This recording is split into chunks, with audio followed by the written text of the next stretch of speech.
देखिए, हमारे यहाँ बिहार में नीतीश कुमार जी के नेतृत्व में सरकार बन गई है।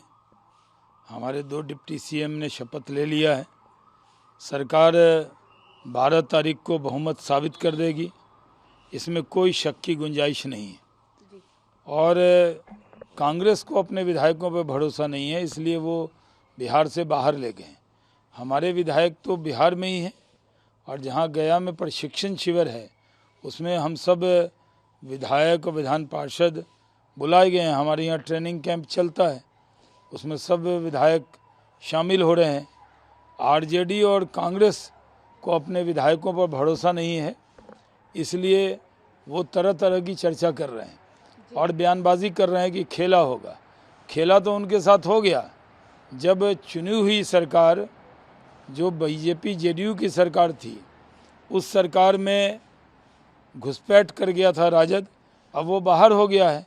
अब ये सरकार जो नीतीश कुमार जी के नेतृत्व में एनडीए की सरकार बिहार में बनी है, ये पूरा कार्यकाल पूरा करेगी, विधानसभा में बहुमत साबित करेगी और आरजेडी और कांग्रेस के सारे मंसूबों पर पानी फेरेगी। पूरा जोर लगा रहे हैं और बताया जा रहा है कि उनके यहाँ भी बैक टू बैक मीटिंग चल रही है और भी तरीके वो लोग अपना रहे हैं।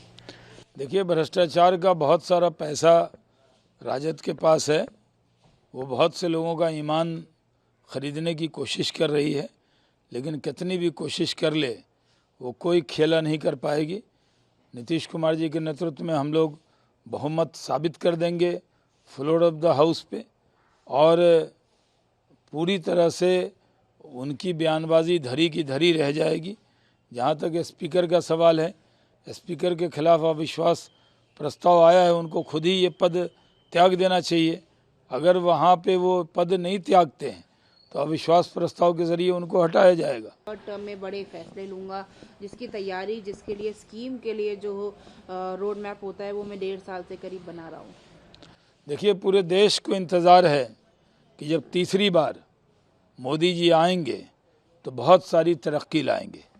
मोदी जी ने फर्स्ट टर्म में और सेकंड टर्म में बेहतरीन काम किया।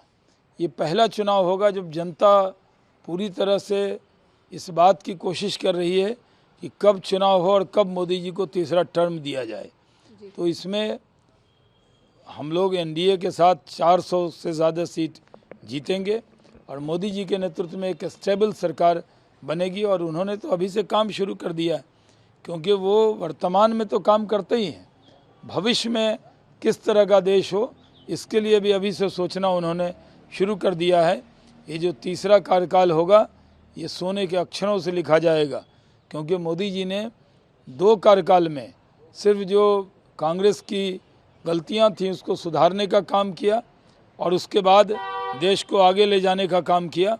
और जो तीसरा कार्यकाल होगा वो देश की तरक्की का कार्यकाल होगा, देश आगे बढ़ेगा और देश दुनिया की सबसे बड़ी इकोनॉमी बनेगा। बताया कि किस तरह से एक टाइम हुआ करता था जब गेहूं को भी जो है इंपोर्ट कराया जाता था, फिर स्वामीनाथन जी ने जिस तरह से अपना योगदान दिया, फार्मर्स को समझाया कि किस तरह से उनके लाइफ में रेवोल्यूशन लेके आए, साथ ही वो किस तरह से इकॉनमी के लिए भी इम्पॉर्टेंट है फार्मर लोग। ये बड़े बड़े फैसले उन्होंने किए और मैं गर्व करता हूँ कि मैं एक किसान का बेटा हूँ और मेरे को ये सौभाग्य मिला कि इनके टर्म, मेरे टर्म में जो है मैं भारत रत्न जैसी चीज़ों को देख पा रहा हूँ, उनको देने का।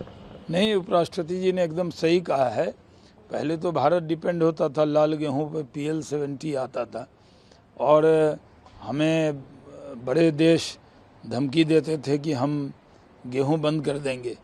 और भारत में हरित क्रांति हुई, स्वामीनाथन साहब ने बेहतरीन काम किया और प्रधानमंत्री नरेंद्र मोदी जी की सरकार ने इस बात को सराहा कर स्वामीनाथन जी को जिस तरह से भारत रत्न दिया है, वो किसान रिवोल्यूशन को ही सलाम है, हरित क्रांति को सलाम है और बेहतरीन काम के लिए उनको भारत रत्न दिया, जिससे देश की इकोनॉमी भी मजबूत हुई।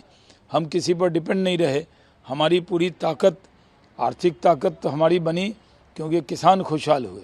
और नरेंद्र मोदी जी के लिए तो किसान टॉप प्रायोरिटी रखते हैं और इसीलिए स्वामीनाथन जी का सम्मान पूरे किसानों का सम्मान है, पूरे वैज्ञानिकों का सम्मान है। है कि बीजेपी जो है वीर सावरकर और बाल ठाकरे जी को जो है भूल गई है। राज ठाकरे भी जो है बाल ठाकरे के लिए भारत रत्न जो है डिमांड कर रहे हैं। संजय राउत का बस चले तो वो खुद के लिए भारत रत्न मांग लें, यानी वो बयान पुरुष हैं। जब देश कोई निर्णय करता है तो उस पर सवाल उठाने का वो अपना हक मानते हैं और इसी तरह की बयानबाजी वो करते रहते हैं। सही वक्त पर सही निर्णय लिया जाता है और सही वक्त पर सही निर्णय लिया गया है।